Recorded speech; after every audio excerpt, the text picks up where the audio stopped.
Pourquoi à la fin de ta relation avec Mario Balotelli, tu as dit, Fanny, c'est fini, je ne ressortirai plus jamais qu'un joueur de foot? Ben, c'est vrai que quand je me suis séparée de lui, bon, alors j'avais eu vraiment... j'étais à terre.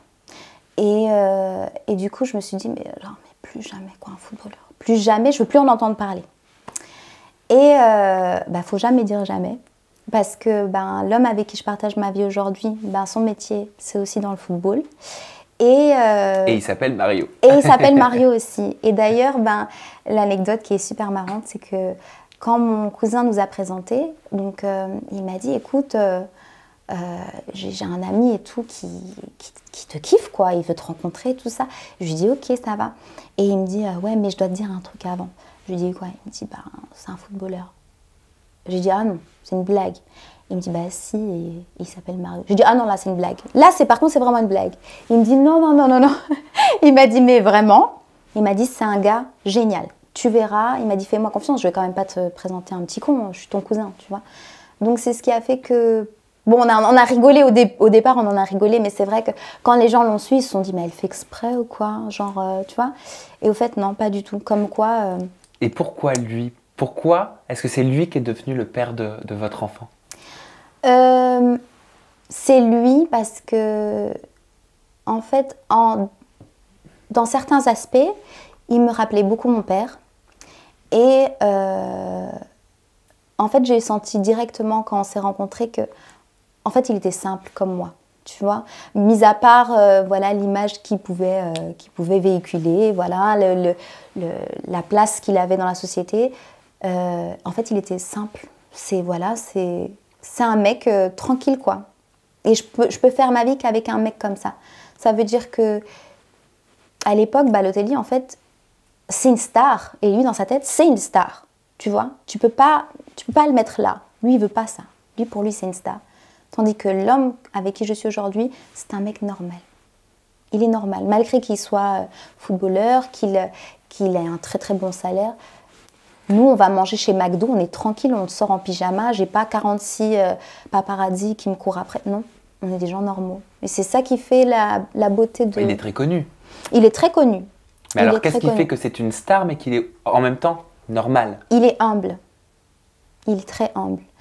Et aussi, il a une famille qui permet qu'il soit stable. Tu comprends?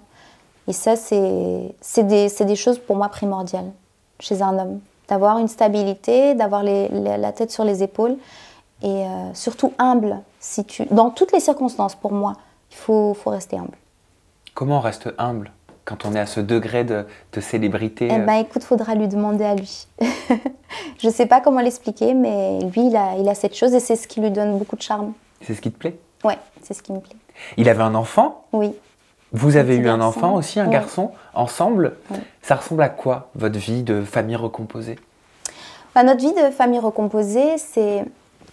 Alors, tu vois, je vais te dire un truc bateau, hein, mais moi, mon père, il a connu ma mère, elle avait déjà des enfants, tu vois.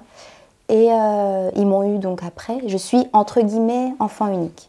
Si on compte les enfants qu'ils ont eu, je suis enfant unique.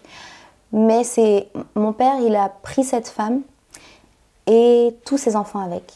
Et il les a considérés, chacun d'entre eux, comme ses propres enfants. Donc, il les amenait à l'école, c'est lui qui s'occupait des fournitures scolaires. Des fois, mon père, c'est lui qui faisait à manger à la maison. C'était ses enfants. On était tous frères et sœurs à la même enseigne. On était logés à la même enseigne.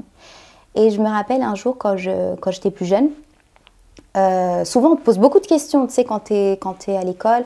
Pourquoi ton frère il est clair? Pourquoi lui il est noir? Toi t'es métisse? Pourquoi elle est plus claire? Et forcément ça te met mal à l'aise parce que tu sais, t'es un peu jeune, tu sais pas trop comment répondre et puis des fois t'as pas les réponses en fait. Et donc je disais tout simplement, c'est mon demi-frère. Et je me rappelle que mon frère avait entendu que j'avais dit cette phrase et ça l'avait beaucoup peiné. Et quand il est rentré à la maison, il en a parlé et je me suis fait engueuler par mon père. Et il me disait, je m'en fous de ce que les gens peuvent demander comme question. Je m'en fous qu'on te dise que ton frère est noir et toi tu es métisse et l'autre est blanc et toi... Tu comprends? Pour moi, vous êtes tous des frères et sœurs. Et la prochaine fois qu'on te pose cette question, soit tu n'y réponds pas, soit tu leur dis que ce sont tes frères. Fin. Pas besoin de questions. Et du coup, c'est ce qui m'a beaucoup marqué. Et aujourd'hui, par exemple, même mes frères et sœurs, pour moi, ce sont mes frères et sœurs. Ce ne sont pas mes demi-frères, mes quarts. J'ai des frères qui sont blancs. Donc voilà, pour moi, on est frères et sœurs. Et c'est ce que j'essaye de reproduire parce que c'est ce qu'on a gardé. Malgré que mon père soit décédé, avec mes frères et sœurs, on est très soudés. D'ailleurs, pour mes frères, leur papa qu'ils considèrent leur papa, c'est le mien. Donc c'est ce qui nous a laissé, je trouve, c'est un bel héritage. Et je pouvais que me comporter comme lui. Donc, prendre l'enfant de l'homme que j'aime comme mon enfant.